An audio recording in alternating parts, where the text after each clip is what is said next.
are like J's, Villegas. Okay. Okay. Hello, everyone. I am back again. I'm back again with episode 2 of our double feature tonight. This, our second guest.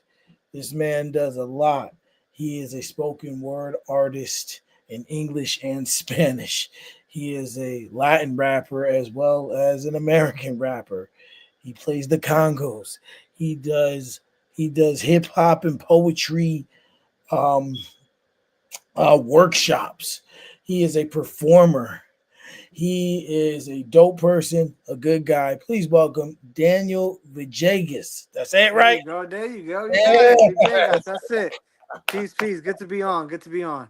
Appreciate you, man. Appreciate you. I know you got a busy schedule. You look a little tired today, bro.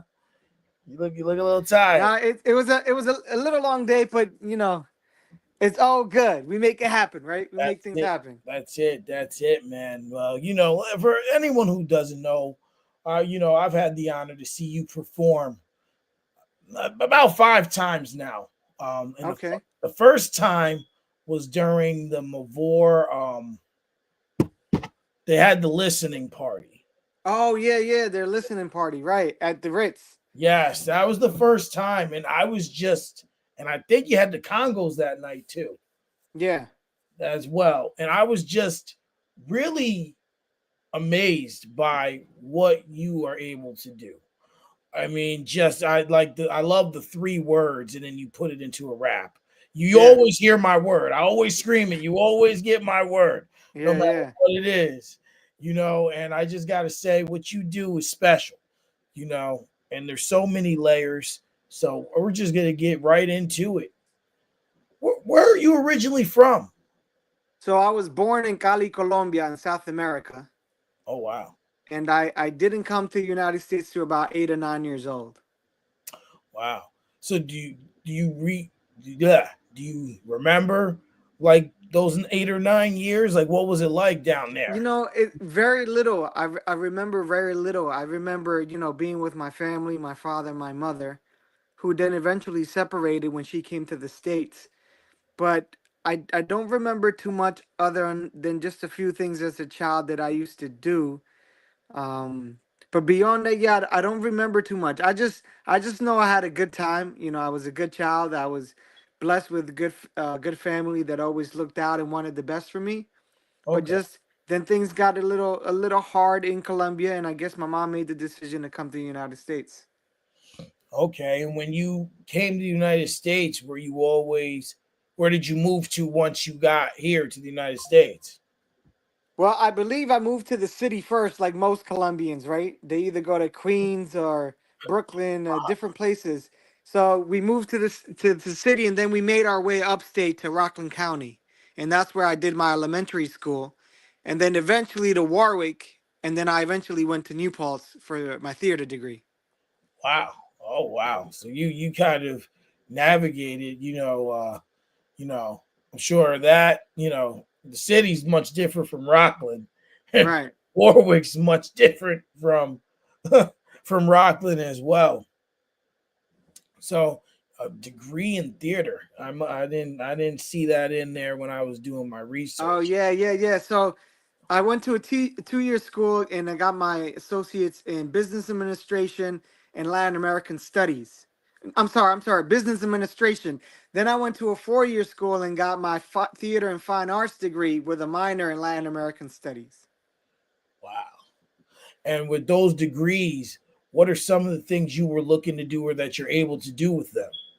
Well, I initially went to school because I wanted to do something with my music and my poetry. So I was writing before I got to, 17 years old. I went to college for the first time. And then I got involved with a group called Rednex Poetry Squad, which is the group I actually end up being in for like 10 to 15 years that traveled the country Sweet. performing.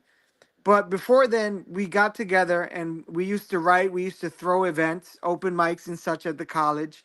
And I remember speaking with a counselor, and the counselor said, "Hey, what do you want to do after you graduate from here?" I was like, "I don't know. I was gonna go to work, maybe maybe do something where I could just make some money. He said, well, why don't you do? Why don't you go get your degree? Go into something that would work with what you're already into. I Right. said, well, I don't know. I love to perform. That's about it. She said, why don't you go get trained on how to perform better? I said, okay. So I went to New Paltz, and to audition for the theater degree, most people or more students already have a monologue ready. They have something from a play or anything. I didn't because I wasn't into acting, but I did have a poem. So I figured to do my poem, which is a poem about America, and I took it and I slowed it down halftime, and I Mm, did it like a monologue, and I ended up getting into the department. wow. Yeah, so that was the beginnings of me learning how to perform as an actor. So I took the learnings that I learned from how to, be on stage, and I applied it to my poetry, and that's how I end up, performing more and getting out with the degree that I got. Wow. That's crazy. So you utilized something you weren't into to help you build a road to where you were trying to go because you wanted to Correct. learn how to perform. Correct. So obviously you're very musically inclined. I Yeah. I remember watching you on with Sammy B when she interviewed you a while back. And I remember in that interview you saying the bongos was actually the first music that you or the first Yeah. Yeah. form of music. So The first instrument I played. Yeah, the first instrument I got introduced to. when did you start playing those? I guess I must have been like, I want to say 10, maybe 10, 11. I went to church. There was this dude named Falu. He was probably in his 70s at the time, and he would always play the bongos. So when I first heard them, I was like, yo, this sounds amazing. How do you play that? And I would just watch him play. I never learned. And then one day he came up to me. He's like, listen, would you like to play this? I said, yeah, I would love. He showed me one pattern. That was it. The pattern on the conga is for a salsa. And it goes in Spanish. The pattern goes, tú te vas, yo me vengo. So that translates into, tú te ca, tú te ca. So I learned that pattern. Right, From there, I learned everything else on my own. All the percussion instruments that I played, I learned by just watching people and hearing people. So that's how eventually how I became a drummer. Off of that one pattern that he showed me one time. wow. So you really are able to just see something and really just pick up, honestly. Yeah, that's how I learned. So there's something called by Hardware Gardner called the multiple intelligences, and Mm, Hardware Gardner basically what he says is that we all learn differently. Some people are visual, some people they need to see visuals to understand things. Some people just write it. Some people need to have it explained or auditory. So now have realized that I'm a very visual person. You could sit and tell me, okay, hear the notes and learn, and this is how you're gonna learn how to play the drums, and I'll tell you I don't get it. I'll see that stuff and I'll feel like unknown language. right. But you take that same thing and a drummer will start playing the pattern, and I go, oh, I got it. So then I can pick it up and play it. So once again, we all learn differently, and I definitely encourage those people out there who are watching to tap into the way that you learn. You may think that, oh, maybe I have this problem. I'm not a good learner at hearing things or whatever it is. But you may just need to draw while you hear something while you're learning. Right. People just it's not that people are not intelligent or they're not smart. It's just they haven't learned how it is that they learn to be able to utilize how intelligent they are in their communication to get across what they want. Yeah, there's different avenues and there's different ways, and for everyone it's different. It's not the same. Correct. Like I'm Correct. the same way. If I see something, I can pick up. But if Right. you ask me to read a book and answer 20 questions, it ain't happening. Right. Right. Well, it can happen, but I have to read it again and again and again. Right. And then it's like, especially if it's a test where it's like it's asking you the same thing differently to trick you, I'm going Right. for the trick every time. Every Right. time. So, what was your first experience with hip hop music? Oh man, my first time I ever heard hip hop was a Mos Def track, Okay. and I must have been, I want to say 14 or 15. That's when I wrote my first rap song. And even then I wrote it, but I maybe showed it to one person and that's it. Never really got into rap. It was just that one time. And I just loved the way he spit. He has a certain cadence to the way he delivers his rhymes. And I used, like I said, I was a drummer at first. And then it wasn't until I got into my last year of high school that we were studying Shakespeare. And one of the assignments was that you had to write a poem. And I said, okay, well, let me try this. And I wrote a poem. Yeah. And, I was the guy who sat in the back of the classroom and I didn't really talk to people. And then I read that poem in front of everybody, and people went crazy. They're like, yo, here's this kid who doesn't speak in class and just like killed it. So I think that was the introduction to me writing, to me going, okay, I got a lot of things on my mind and I have to write them out because it's the way that I feel comfortable with learning, with communicating, with talking, with sharing. And I learned from 11th, 12th grade that this is something that I just needed to do. I needed to write. Okay. Okay. So there was really never like it, like you heard the Most Def track from that. You're saying it opened up poetry. Did you ever diverge into listening to hip hop music, or was there just that was an avenue that just opened up poetry? No, I did get into hip hop. I remember this clearly. I was at a friend's house, and he brought me in. I think, yeah, I was probably around that age, right? 15, probably 14, 15. And he played Hip Hop Hooray. He played Naughty by Nature, and I was hearing it, and I'm like, yo, who is this? This is dope. And from there on, I became a Naughty by Nature fan and I started to listen to rap. I got into, Hot 97, and they would play all these great tracks of, all the upcoming artists, which, Hot 97 has changed a lot in like 20 years, obviously. Same. But at the time, they would be playing, who was it? DJ,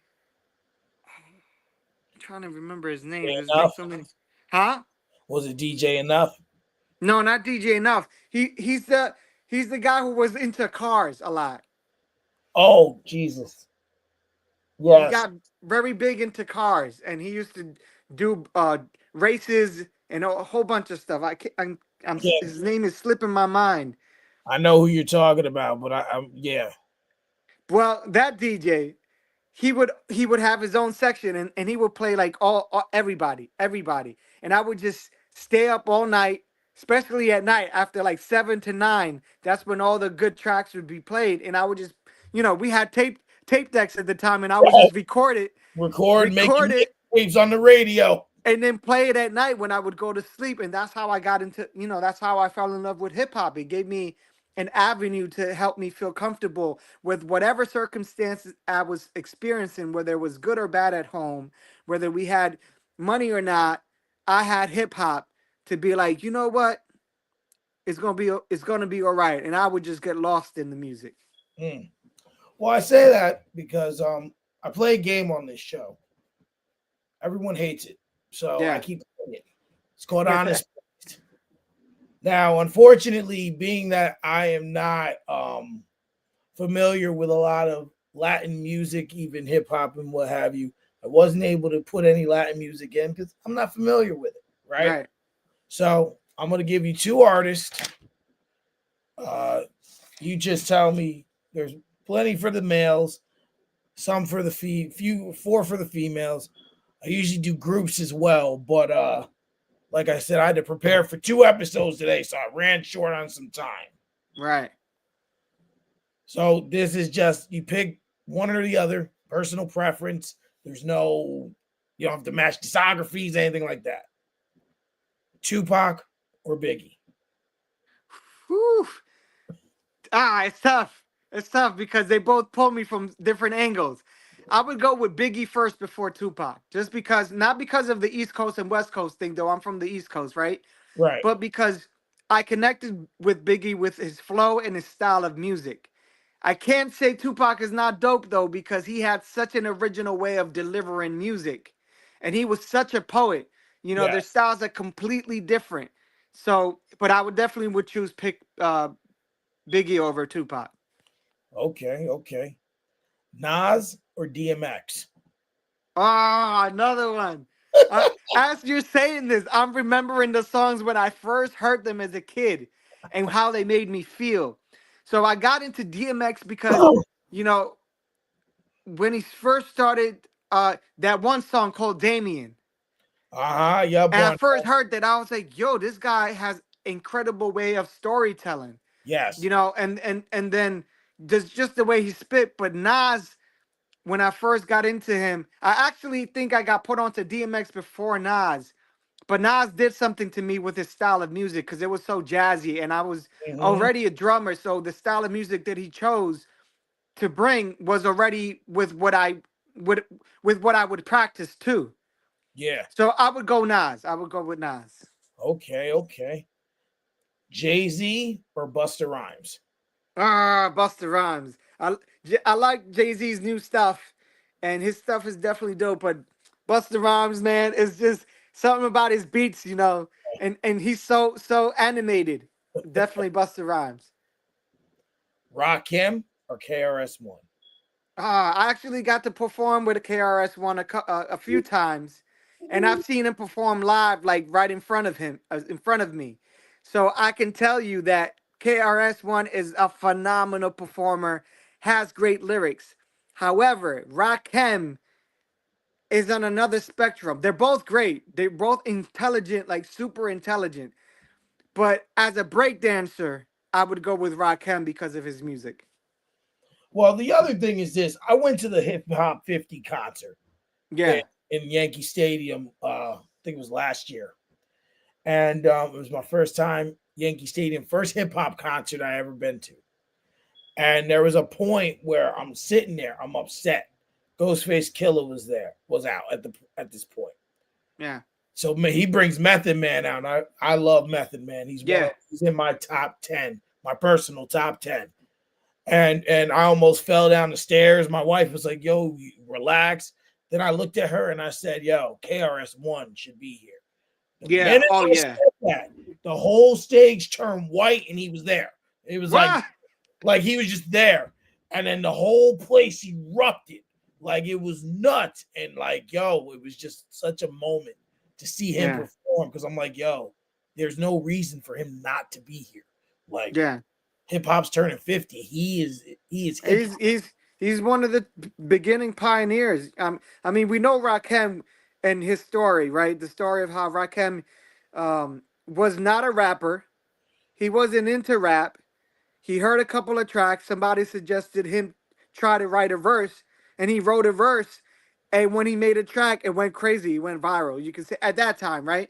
And Right. KRS One was another one where, you know, his story as he got into Buddhism and he got into all the methodologies that he got into, he was sleeping on the train when his first track hit big, and he was sleeping on the train homeless, And and he people would didn't even be, know it was him. yeah, people didn't know it was him. So to see how far they've gotten with where they were always gives me inspiration to be like, okay, I'm making some moves with my music, and in the Hudson Valley, people are starting to recognize me again. Granted, when I was in the group called Rednex Poetry Squad, I had a different name, a different alias, but people know me by face. So now that I'm using my name, it's like, okay, I'm almost starting over only with experience, right? I have like 15 years of experience of doing poetry and rhyming. But to see them and at the level that they have reached always gives me that inspiration to know that, okay, one, everybody's journey is different.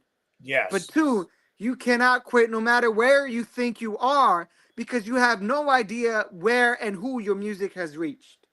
And it's not about where you start, it's about where you finish. Right. Absolutely. Absolutely. Ooh, okay. Kanye West or 50 Cent? Kanye West. I like 50. I do. I do.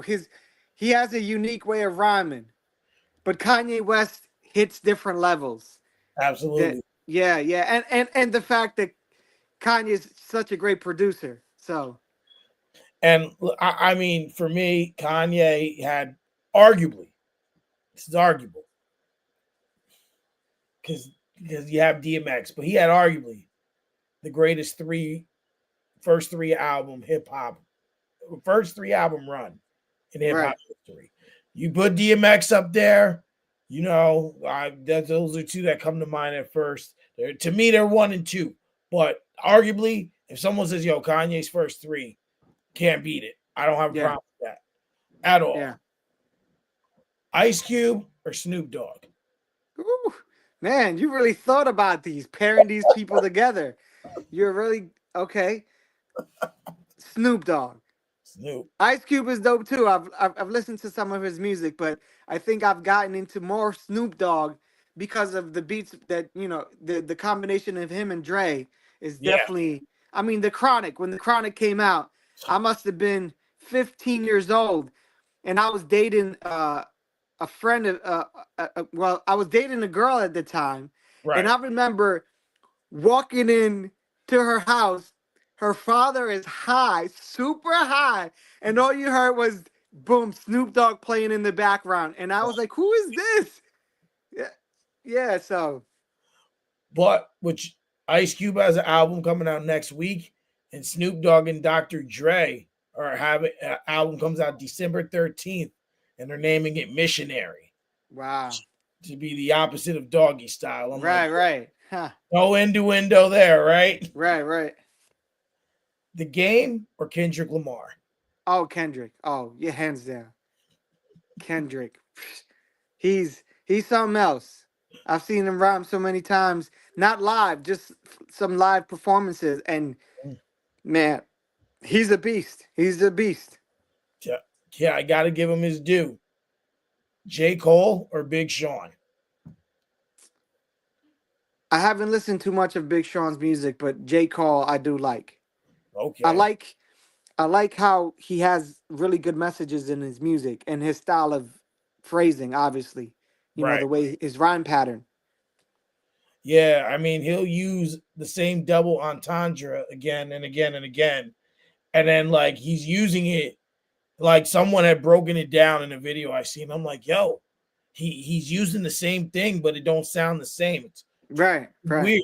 Doesn't Yeah. sound redundant or anything. It's just like, wow, like, Yeah. did that. Eminem or Lil Wayne? Oh, Eminem. Eminem, definitely. Big Daddy Kane or LL Cool J? Ooh. LL Cool J. Black Thought or Andre 3000? Ah, that's a tough one, bro. You're hitting me with my favorites, man. Andre 3000, I love. His rhyme pattern and the way he phrases words are so dope. But Black Thought, he makes you think every word out. All his thoughts are super, they're super like he's making points after points after points. I'm gonna have to go with Black Thought just because I'm a super fan of Black Thought. But Okay, that one was very difficult. okay. Ti or Ludacris? Oh, ludicrous. Big Pun or Big L? Oof, big pun, hands down. But Big L can spit fast too, and I like that ability to rap in meter and then double time it and then come back. But Big Pun had this ability to constantly be on that flow, like always on that flow, and it's not just the flow because there's a lot of MCs that can flow, but it's the way Absolutely. he phrased those rhymes, right? He would flow 4 or 5 words in one rhyme that would rhyme together and still have that sentence of what he's trying to say. And that was what made Big Pun so unique with his lyrics. Absolutely. And I think that's where, believe it or not, when I hear Big Pun or Big L, I think a lot of Papoose Oh because yeah, Papoose, the way yeah. he rhymes, like, and just like when, like, the way he just even rhymes letters, rhymes words that have the same letter. Like, Yeah. Rhyming stuff with Z is like out of pocket. Like, Yeah. no, you're not supposed to do that. And he did that. I Right. like, or like even crazy. Like I seen him one time. There was a board of all the biggest companies in the world, right? Like anything, every phone company, soda, food, and he's just pointing at them, putting them in a rap one by one. And there was like 30 of them. I'm like, Wow. I've seen him rap about cereal. Like, bro, why are you this good at rapping? Like, like why? Yeah. Like, who thinks of this stuff? Yeah. Jada Kiss or Fab? Oh, Jadakiss. Gotta love Jada.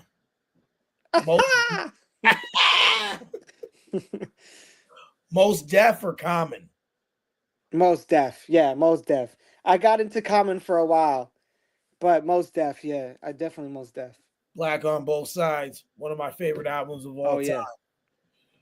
Talib Kweli or Lupe Fiasco? Oh, They I both love Lupe.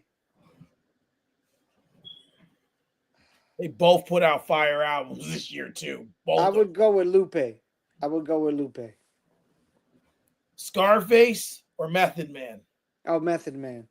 I can't say that I've gone too much into Scarface, but Method Man, you You, know, a lot of people are like that. They're like, I like Scarface. And I tell people, all you gotta do is listen to one album, The Fix. You listen to The Fix, and you'll be like, Scarface is that dude. You don't right. have to listen to nothing else, but you listen to that one album, and you will be convinced Scarface is that dude. Lady of Rage or Lauren Hill? Let's go with Lauren Hill. Okay, okay. Lil Kim or Nicki Minaj? Oh, Little Kim. Queen Latifah or MC Light? Oof, that's also good. That's a good one. Queen Latifah. MC Light is dope though. She could spit. Missy Elliott or Eve? Missy Elliott. And this is a bonus one. I ask everyone at these two. Whitney Houston or Aretha Franklin? Aretha. Yeah. I think you know the last one. Michael Jackson or Prince? Oh, Michael. I'm sorry. Prince is dope. And people play some of his songs, everybody starts dancing, getting into that groove. But Michael, he transcended music. He he did something that I don't think any musician has been able to achieve. Yeah, And yeah, he went places with his music, and Prince does too, but Michael did it on a whole nother level, like a whole nother level. absolutely. Absolutely. Uh-oh. I just opened my Facebook. One of my friends from what's going on, Jay? If you're still in there, she goes, you can't pick between Big Daddy Kane and LL. They're not the same. Yeah, different timelines, different timelines. Yeah, it's hard, but like I say, that's why it's personal preference. I don't put any rules into it. Yeah. Like, but you handled it quite well. One of my boys, Ahmad, or Oh, you Mod, know, yeah. Hood Soul. I asked literally if you ever have a moment, go back and find his episode. It's on the YouTube page. I asked Biggie or Tupac. I thought his head was gonna explode. Like he was upset. Yeah. He was upset. And then like we did this and maybe if you're ever available, you'd be interested in this. We do this men's breakfast every second Saturday of the month. It just started last month, and he showed up and he was talking about something. I said, we could do a game of honest picks. He goes, no, I'm not going there with you. He Yeah. goes, you be messing me up with what you put together, you know. Yeah. He'd be like, You're definitely thinking, because you can't pair those kind of individuals together without knowing their history, because you know how they're gonna hold up against each other. So they're very tough, especially for the listener, because then you're like, oh, I really got to think of how they made me feel before I answer this. right. So yeah, So altogether, in totality, with everything you do, um, and you can answer it poetically as well as hip hop and Latin hip hop, what have you. But yeah. who were some of your inspirations? Through all forms of entertainment that you offer. Yeah. So when it comes to music, Tito Puente was definitely a big has been a big inspiration. He's someone that got very popular very quick, so everybody would know about him, especially in the Latin community, of a man who took the timbales, which is like steel drums, meets the actual drum set, and that's how timbales sound, kind of. And he just played them with such looseness. He was free. So hearing him helped me go, oh yeah, I love music. I love to drum. So he's definitely one. Big Pun is definitely a big influence. If you hear me rhyme, you will hear my influences. The way I put words together. Saul Williams as a poet is a big influence. Um, those Real who quick, know, I gotta tell you. So Saul Williams, like his dad used to be a pastor, right, Newberg. Newburgh, and we went to that church. So like I grew up with him. Like he was a few years older than me, but Right. he was such a good dude and so poetically enabled and so underrated as an artist in all facets. I just Yeah. had to tell you that. I'm sorry. Yeah. Yeah. No, thank you. Saul is who got me.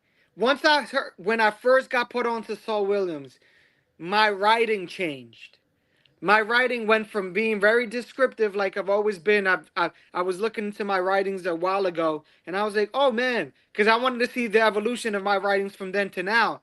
And I go back, and I'm a very complex dude. I didn't realize that as a teenager when I got to my writings, and I was like, yo, this is like very deep, like very into thought.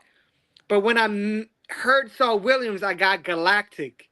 I got very supernatural, got very talking about the moon and the sun and how it relates to my writing.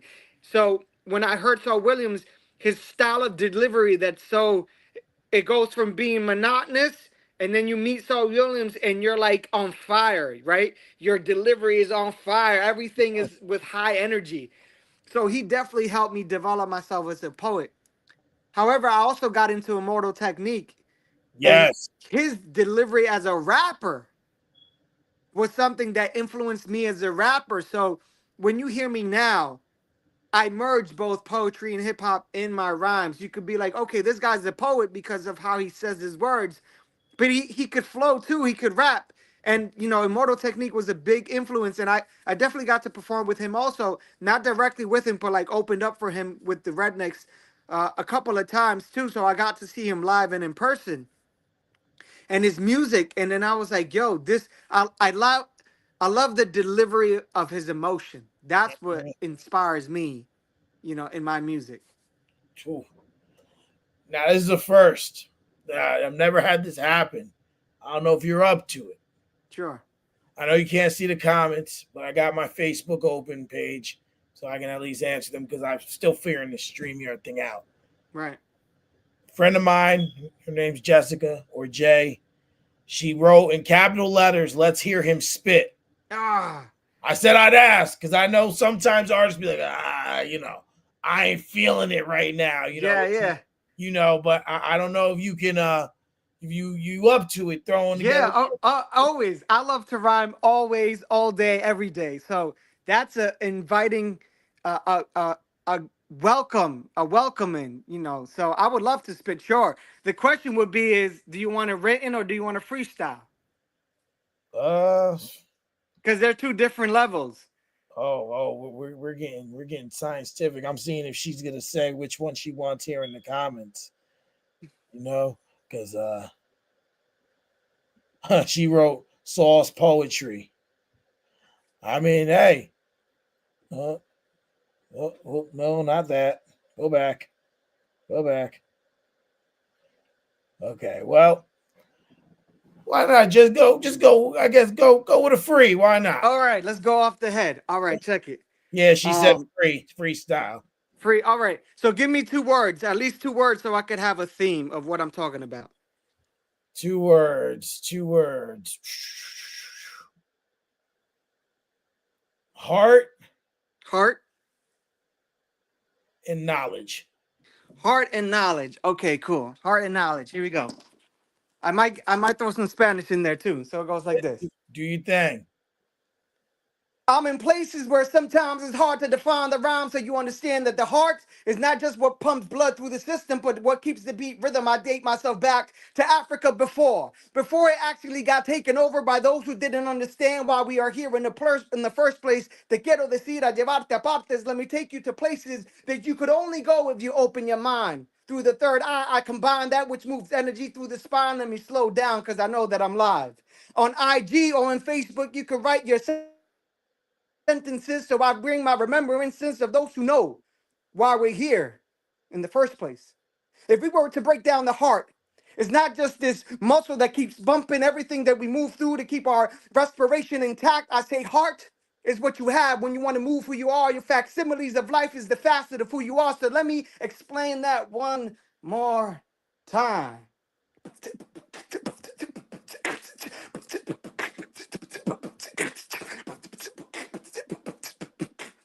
The beat, the rhythm cannot be obsolete, so we grow through roses, through concrete to remember ourselves in perfect form. I used to spit patterns so my rhymes could elevate me beyond my understanding of life. If I could only slow down, I wouldn't have to go outside myself to find me. I could see myself through the mirror of your eyes, and I say we are all the reflection of ourselves in disguise. So take off your mask and open your heart to the knowledge of your mind. Muchas gracias. Woo!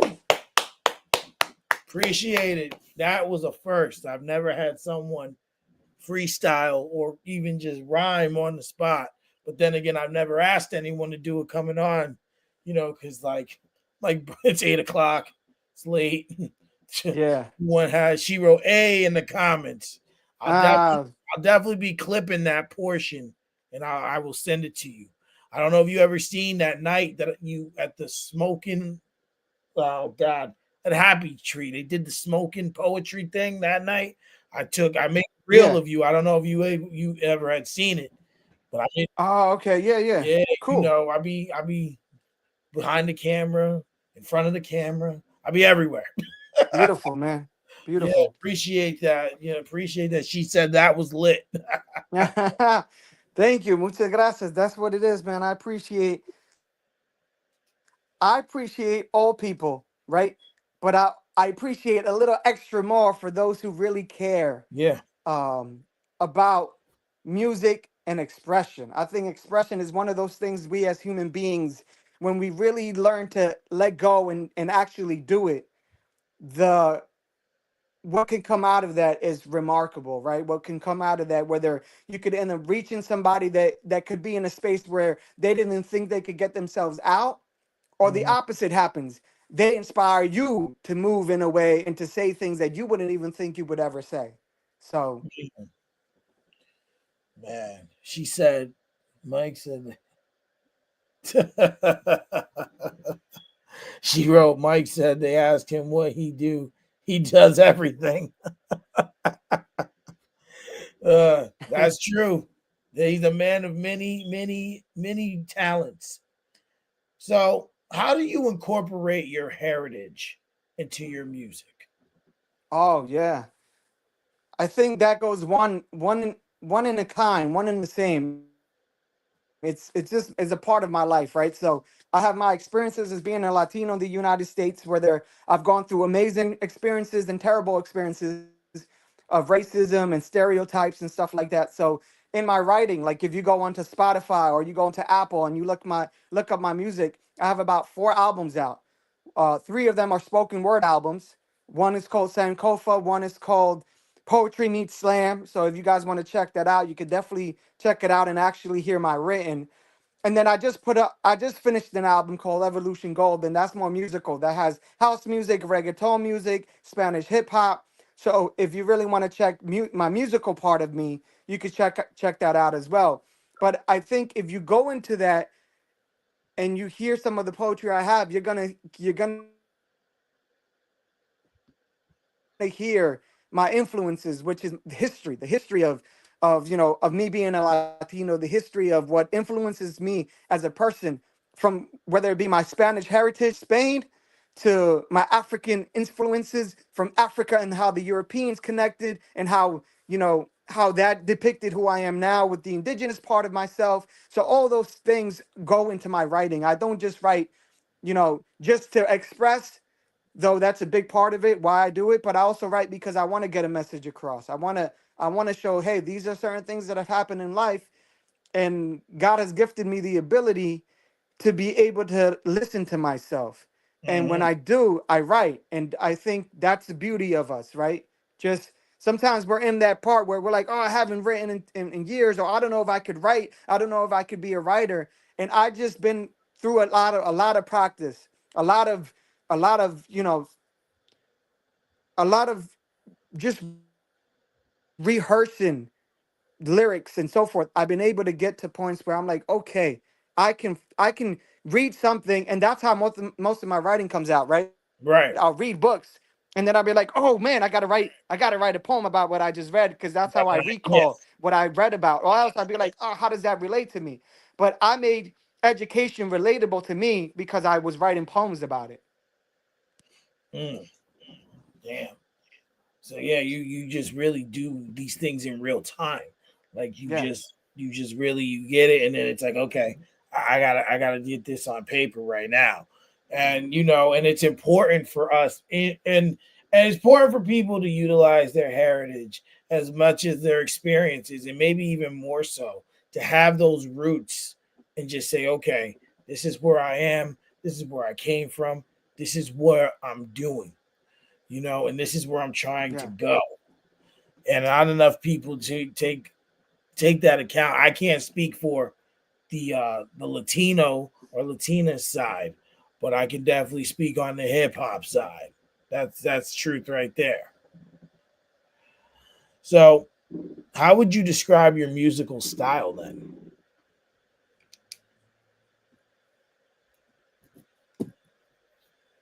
Oh, did I lose sound? no, we're good. I think it just Oh, froze. It froze on okay, us. Yeah. okay. I didn't know. Good, all right. How would you describe your musical style? I don't know. Because it's unique only because this is just me, my Yeah, opinion. Watching you perform multiple times is it's very diverse yeah, and good diverse, like because you're able to utilize every element of what you embody in your music. yeah. So you use regular in American hip hop, if you will, right? Right, You right. use the Latino and you use the poeticness too, because Yeah, there's times where where the beat kind of like will coast, and then you're just speaking and you're just putting those words together. So right. there's no one, like a lot of times I'll say to an artist when they're on here, it's kind of like this artist or that artist, but you're one of those few where it's just you. Yeah, There's no one using two different forms of music as well as poetry to be articulate. right, So right. I Okay. don't know. This is just like I said, my opinion. I don't know if there's really a way to describe what you do, bro. I don't. Yeah, yeah, Like, I mean, maybe I missed an element. That's just my opinion on when I watch and hear. You yeah, know, obviously, if you're doing like an album or you're doing a specific poetry album or spoken word album, it's different. It's one lane. But right. when you're performing, all those elements into your body, and you're just like you just let it all out. Yeah, yeah. Um, so hold on. You spoke about influences before, but is there anyone specific who's influenced your style? Yeah. Well, I did speak those two. Those two that came to mind. Saul Williams and Immortal Technique were a big. I already had a style before I was introduced to them, but I think they gave me the motivation to dig deeper into my writing. Mm, okay, gave you the motivation to kind of just look in and say, okay, unlock, maybe unlock Yeah, different yeah, elements, that's it. That's the term. Unlock myself. unlock They elements. did what they did so well that it gave me the courage to be like, "Oh, I can do it how I've always wanted to do it with a little bit of what they do, but not get caught on their style, you know?" Cuz I think when you first learn how to write or when you first learn how to rhyme, you copy people's styles because it's what you know, it's what you heard. So, when I first heard Mos Def, I was rhyming like that Right. with his cadence. But then as I started finding myself, it started to change. And now, 15 years in rhyming, because I'm using so much Spanish in between, and I'll go back and forth with both languages, I feel like I'm creating a different style than how I grew up. I still rap and I still do poetry, but I feel like since I've been doing them for so long, I'm fusing them, right? The Hmm. cadence of slam poetry is coming into my rap styles, and my rap styles are not just rap anymore. They have that poetry slam element. So it's very different than how I started rhyming, and those are definitely the influences just that helped me unlock that part of me, like you said. Right, because sometimes you have like things that have to happen, or something that you have to see to really get that element out, have Yeah, it transcend into your music, or have it transcend onto what you're trying to do. And you might right. even transcend into something you didn't even know you were doing or trying to do at that time. Right. Can you share insight into your poetry creative process? Because Sure. poetry, I love poetry. I do. I used to write it myself. But like, people always want me to like do a poem. But when I hear people like you, um, I don't know if you know Mariah Henry. Oh She yeah, yeah. She probably was she was the winner at one of my poetry slams. is no disrespect to anyone, but in this area, or maybe even for me personally, she's like the greatest poet I've like heard. Like, Lord, She's good. she speaks, and you're like she Right. Yeah. performed somewhere, and the whole time she was just on her phone. It was an open mic. She's on her phone, just in the zone. Right. Writing. And she got up there and she goes, "I promise I wasn't ignoring y'all, but y'all inspired me, and I wrote a whole new piece opposed to the piece I was going to perform." And she just sat up there and Yeah. did it. She's talking for like 5 minutes, and then she gave the Yeah. mic back. And Jasmine was like, I don't even want to take the mic from you. Like, you go again if you want." Like, Edna's great, Nisi's great, you're great. But poetry's different than Yeah. like people would say, like my boy Najee, God rest his soul. He would always say, "Mike, you can write raps." It's the same. It is, but it isn't. But what is your creative Yeah. process when coming up with poetry? Well, I hear the rhythm in my head. I hear it. I hear this rhythm. So when I rhyme and I do my poetry, I'm writing in rhythm, even if I'm not on the meter. Because that's Right. the difference between poetry and rap, right? Rap has a meter, so it has a four count. Dun dun dun. When you're doing poetry, you don't have a count. You could go, I'm rhyming slow, and then I'm rhyming really quick, so you know how I feel. Sometimes I want it. You can go wherever you want with poetry, and that's the freedom of poetry. But even then, my head is keeping a meter. It's keeping this rhythm inside. So I like to let myself go and not put filters on my mind. That's how I write. I Okay. don't say, maybe I shouldn't write about that. I go, this is what I'm thinking, this is what I'm gonna write. And I just let everything out. And I don't care about the poem or about editing until I'm done with it and all my concepts are out. Then I go back to the poem and I'll start reading it and I'll be like, okay, this wasn't quite on the rhythm how I wanted to. This was not quite the word I wanted to use. And then I'll pull and I'll take out and I'll write and I'll edit and I'll do that. Hmm. But I have found the best way to write, the best way to get what you want to cross is unfilter your mind and just slightly guide it as you're writing, Mm. right? So, and that's how I do my freestyle. So if my freestyle and my writing was about, let's say, the clouds, I'll start going, okay, the clouds. Let me think of what they are. They're white, blue background, the sky, and then I'll start talking about those things as I'm writing. So I could still have a theme in mind and I still have a focus, but I still let myself talk about anything I want. I might talk about a drink that affected me, that happens to be something that's relatable to why I'm staring at the clouds in the first place. But you will Absolutely. never get there if you filter your mind and you block it because you want to get something out and you want to say it a certain way. When you do that, you limit your creativity. And what we want to do is let your creative abilities completely open up, and then then we clean up the poem. But at first, I just let anything out. Right. Because if you, when I used to write poetry, it was kind of the same thing. Like you start writing, writing, but you don't stop Yeah, because once you start flowing, like you just writing your feelings yeah, or whatever you're feeling or whatever you're trying to convey. Now you don't. I don't. When I'm doing that, when I would do that, I wouldn't stop because it would mess up the flow, right? yeah, right, Unless somehow I was like, wait a minute, this word sounds better on the spot. I'll say, okay, I'll change it, keep going. But you should right. never stop. And that's a great way to really to really convey and get the message across.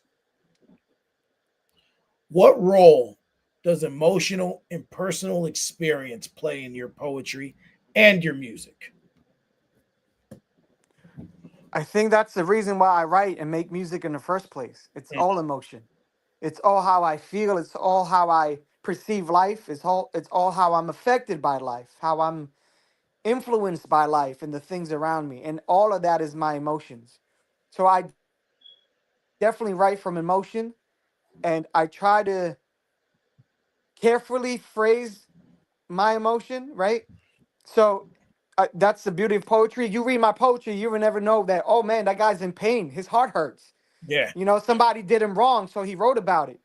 But I write in such an abstract way that instead of me telling you, hey, my heart hurts because this girl that I was dating broke up with me, I might say it like this. I might say, I'm staring at a black hole, and somewhere inside of that well, I'm not able to actually drink water because I'm so deep in it.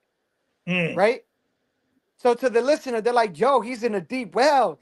He's in a black hole. Yeah. But to me, that's me saying, man, this girl messed me up so bad. She broke my heart so bad by being with this other person. But I'm not saying it like that. I'm getting it out creatively in the best way that I could, so I could just let go of that emotion, but not get caught in it. Mm. And then you're not stuck in like a zone, and in a sense, you're mind fucking the listener or the reader because it's like because like I would have never put that together. Right. It's like a metaphor. Yeah, Like completely. like a lot of people. That's why like a lot of people like don't like Lil Wayne is metaphors, right? It's like they Yeah. don't make sense. I'm like they do make sense if you're listening, Yeah. but your metaphors here, you're listening and they still don't make sense. Like you're like, yeah, he meant this, but you're like, no, I meant that. Like, Right. But I think that's why I write like that, because I want you to connect with it through your emotional experience. So when you read my writings and you hear my poetry, it becomes personal. It doesn't become me performing expressing my emotions to you. It right. becomes, oh shit, this is how I feel. I feel like I'm in a black hole and I'm in a deep well and I have no way of getting out of it.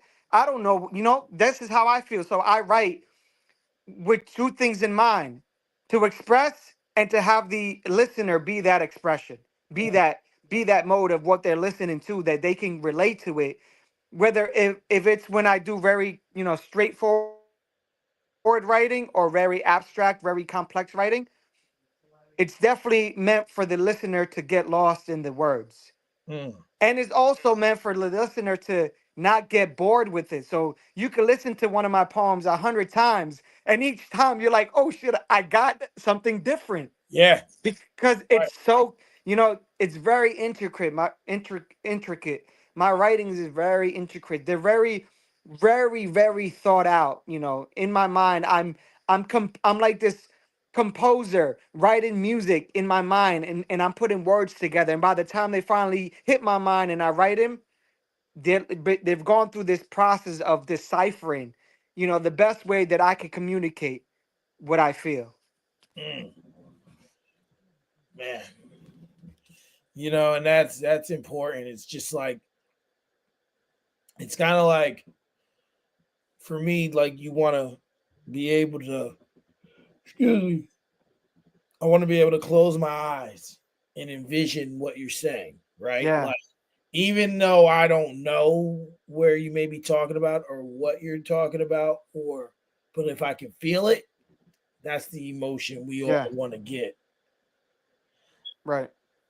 What is the difference between regular poetry and slam poetry? Oh, this is great. So regular poetry, when we talk about literary poetry, right? Literary poetry has structure. Some people say it has ABA. In other words, the first phrase goes with the second phrase, rhymes with the third phrase, which rhymes with the fourth phrase. Slam poetry doesn't have structure. You can give it structure. So I'll give you two examples. Roses are red, violets are blue, right? Okay. Roses are red, violets are blue. Slam poetry. I feel that sometimes the roses that I see in the morning sun do not always match to the roses that I see when they turn blue. Mm. That's the difference. So literary is structured. It's one sentence, two sentence, and it has a beat to it. But slam poetry, you can go as far out on that sentence. You can do a run on sentence forever, and it'll be okay, because that's what slam poetry was meant to do. It was meant for you to get across that emotion, that expression in a line, and not be held into a specific mode of how you wanted to say that. Wow. Wow. That's because I've always like my mom, she would go, Mike, regular poetry's white people poetry. Slam poetry is black people poetry. And I was just like, Mom, I don't think it works that way. like, like I'm sure if that's how you want to see it, okay. But I don't think it exactly works that way. So it was just great to actually get the differences between the two because I didn't Yeah, know him. yeah, So let's talk about your poetry and hip hop workshops. Um, sure. these are, having workshops and being able to help people is a great thing for the community. I'm assuming these workshops are primarily like teenagers. Maybe there's adult workshops, but Yeah. we can get into that as we talk about this. But what made you decide to start these workshops, these specific workshops? Sure. So when as part of the Rednecks Poetry Squad, we did a performance one time in Newburgh, and we got approached by somebody in the education system, and they said, "Hey, you guys are amazing. You guys speak very well, and I love your content, what you talk about. Would you be open to doing some workshops for us?" And we said, "Yeah, of course." We put some stuff together. We did a workshop. Next thing you know, we're on a 5-year tour, touring the country, teaching workshops in over 200 school systems. And that was under the Obama administration grant, the 21st century grant. So about 2 or 3 years ago, I told myself, you know what? Now that I'm rhyming, I'm recording my album, I'm starting to perform more. I feel like I want to bring that workshop back. I feel like I want to teach people what has helped me get through some moments in my life, right? Whether it's how to communicate differently, or how to just get whatever's in your head out so you have more room to deal with whatever it is that you want to deal with in your personal life. So that's what the workshops are about now. I teach how to write a poem, a slam poem specifically, how to tap into your creativity so you're in a space where you can actually let go and be able to write. Right. And then I teach skills, leadership skills. I teach writing skills. I teach um, thinking skills. These are the in the through the education process is how I teach these workshops. So that's why I decided to bring them back. And are these just for like, like adolescents, like teenagers, or No, not at all. Not at all. I was running a writing circle in Newburgh where I was having, 6, 7, 8, 9 adults that would come once a week, and we would write for an hour, and then we would do free writes. Then I would do prompt writing, which I would give them a theme and they would write about the theme, and then at the end we would share. So I curtail my workshops for adults and for teenagers.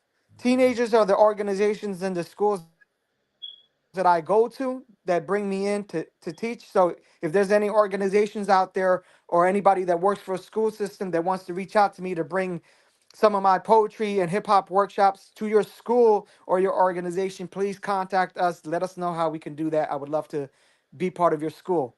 But that's how I do it, and that's why I do it, because I see what has happened through the process of me teaching it to some students.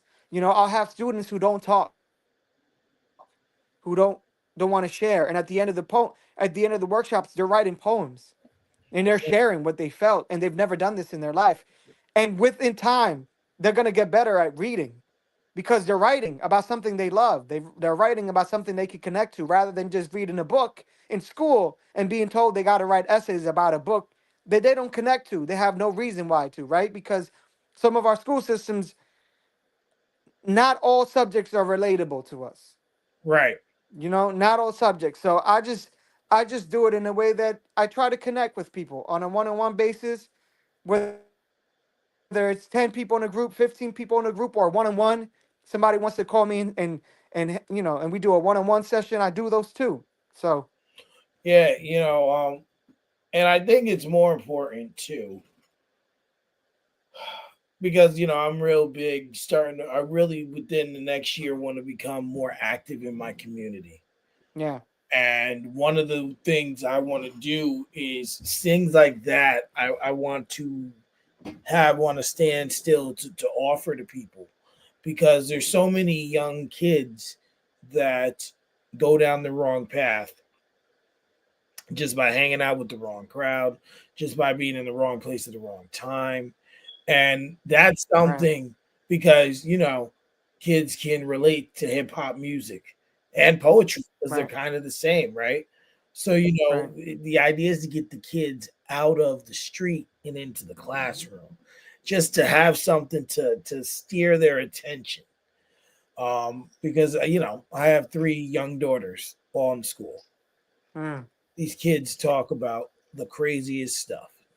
They be talking about things that I never would have even thought of at 13. So, yeah. so it's definitely a great thing to do. What has the outcome been like? Or how, when you do this with, teenagers and adolescents who have these things, they don't want to talk, they don't want to speak, they've never done this, how has it positively impacted them? Oh, well, they begin to speak. They talk. They share. They talk through with the poems that they write about. They start tackling issues.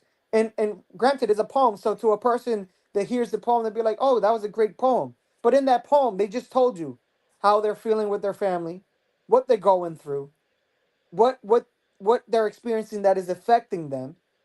So it's very powerful what poetry can do to somebody, especially when they're guided and they're taught how to do it in a way that they don't feel judgmental about themselves. Mm. Yeah, because right now we live in a day and age where everyone's judged, right? And like there's just force of judging, and people feel upset. And the bullying thing is crazy. Quick sidebar: my daughter a couple weeks ago was like ready to commit suicide because of bullying. Mm, And we had gotten to a point where it's like, all right, you need to be speaking to me, speaking to your mother, speaking to someone about these things, because like, God forbid yes. you're feeling that. And then, I mean, I don't think she would have acted on it, but you never know.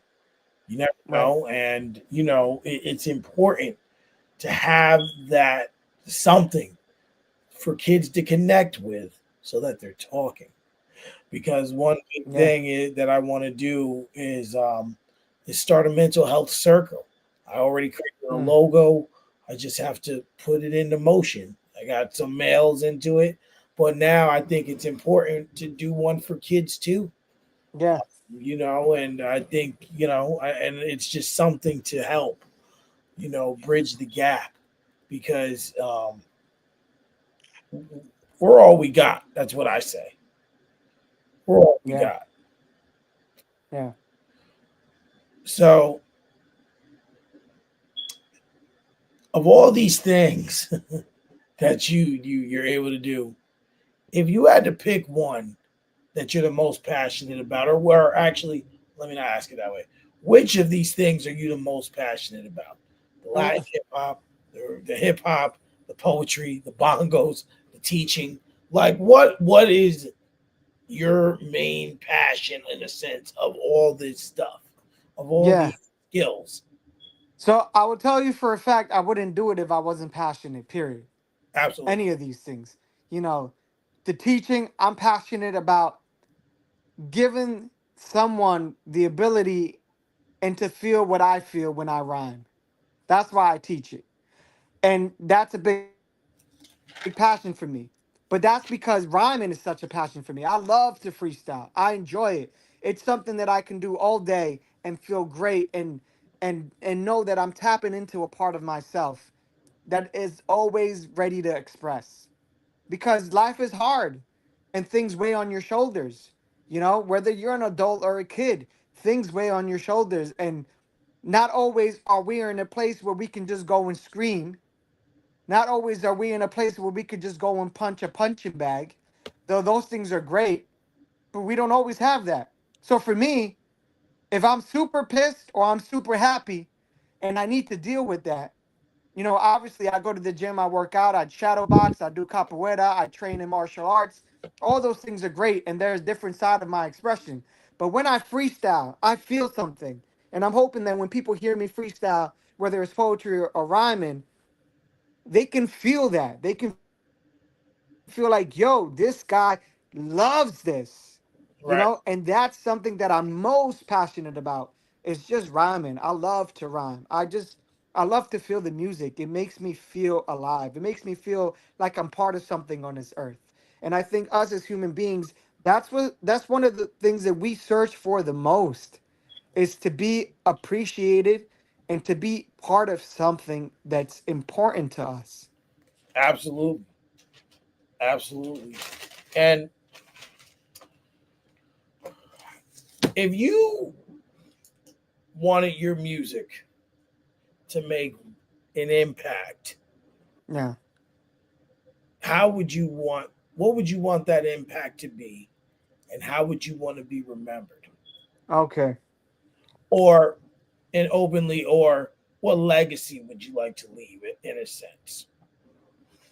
I think what I would want, and this is what I'm getting from what you're telling me, what I would want for people to know about me, right, Mm-hmm.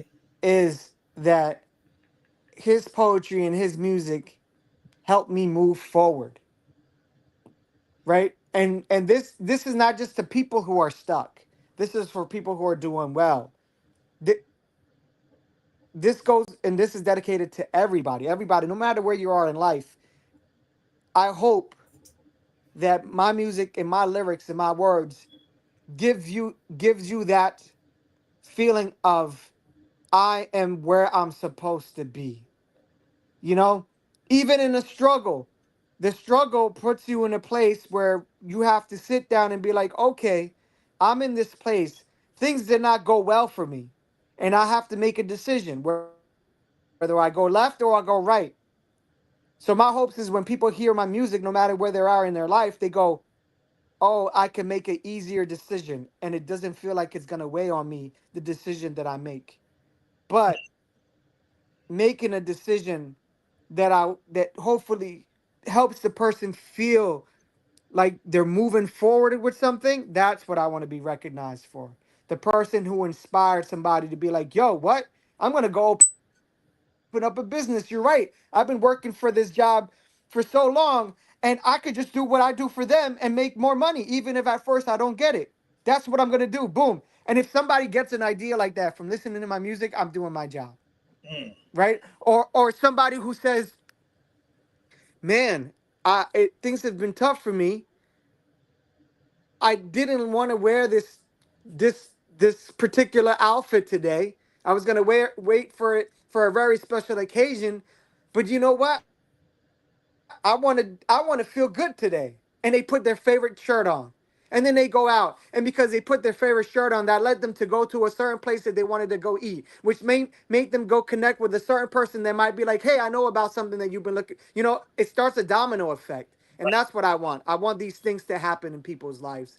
And I feel like my music is not just music like that you just listen to. It carries a lot more than just lyrics and beats. It sounds like you want to circulate positive energy into the world, Yes. into a Yes. world, and that's how I Yes. am. I don't know if you've ever seen my videos. I try to do one a day. But I ain't gonna lie, sometimes I just don't want to. Like I'm just gonna call it what Yeah, yeah. I'm just like, yo, screw this. I just don't want to. When you Yeah. just want to implicate positive energy, I'm a firm believer in that positive energy. I don't like negative energy. I don't like bad vibes. If you're negative, it's one thing if something negative happens and you're telling me. Like if something happened to you that's Right. not positive, that's one thing. But if you're bringing that energy, please keep it. Yeah. A quick story is I have a friend of mine. He's one of those people who likes to bring negative energy, negative attention. Guys over 30 years old and still trolls people on Facebook. Like come on. And he got upset with me recently because he wanted to come on the show, and I told him no because I knew Mm. the vibe he would bring, and that's the Right. things that he would say possibly were demeaning and not good for me because Yeah. I'm not trying to just do this show. I do photography. I have an ordained ministry, or I'm an Mm. ordained minister technically, right? I'm ordained to marry Mm. people. I have a security license. I'm learning about life insurance. I'm learning how to. I'm about to get into travel agency. I'm working with this entertainment company called All Right Entertainment. So now, Jay Z said I'm not a businessman. I'm a businessman. Yeah. Exactly. Yeah. Right now, I am. I'm just in a really good position, and I can't have you coming and destroying a brand I'm trying to build that's going to make me money within the Yeah. next year. Right. Not Right. happening.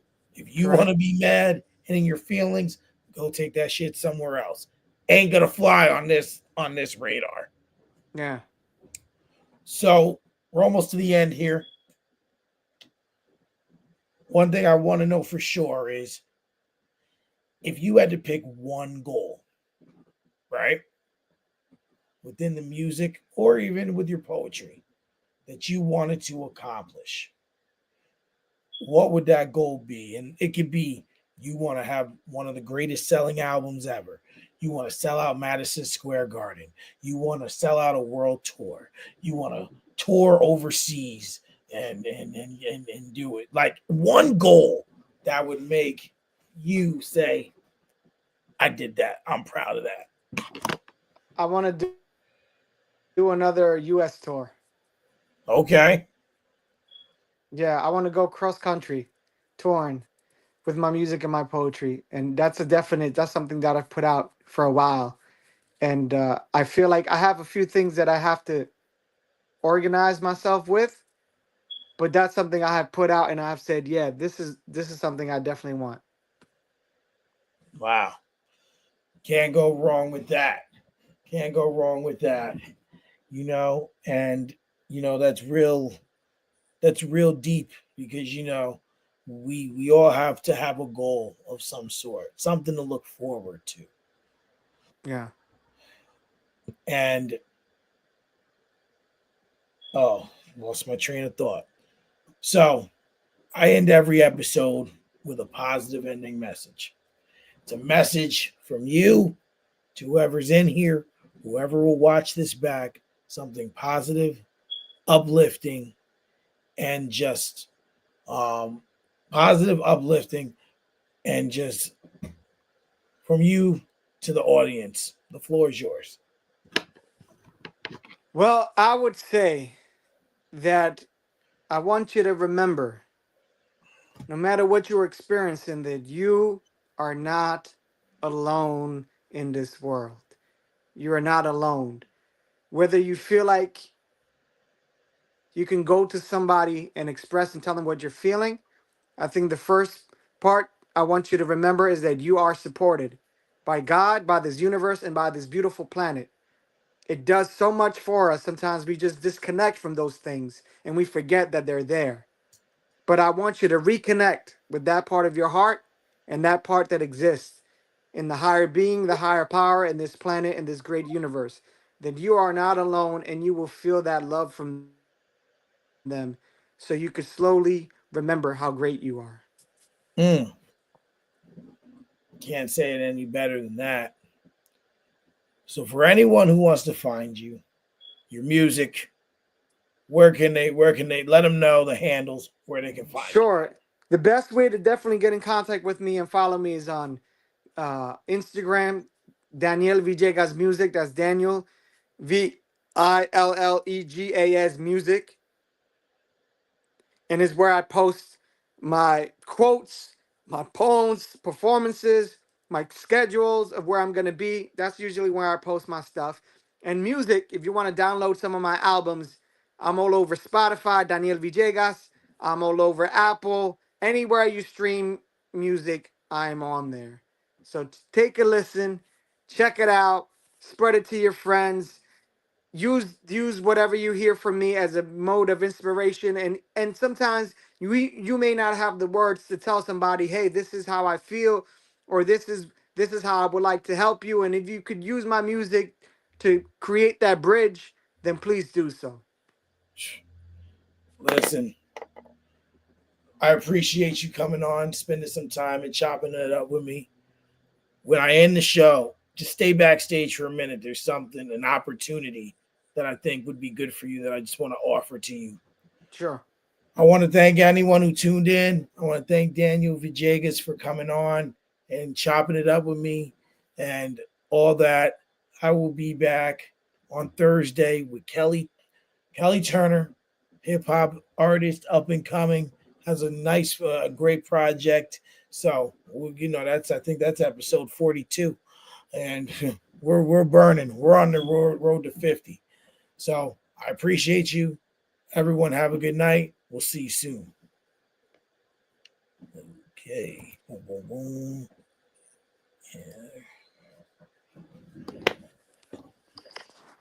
Yeah. Nope.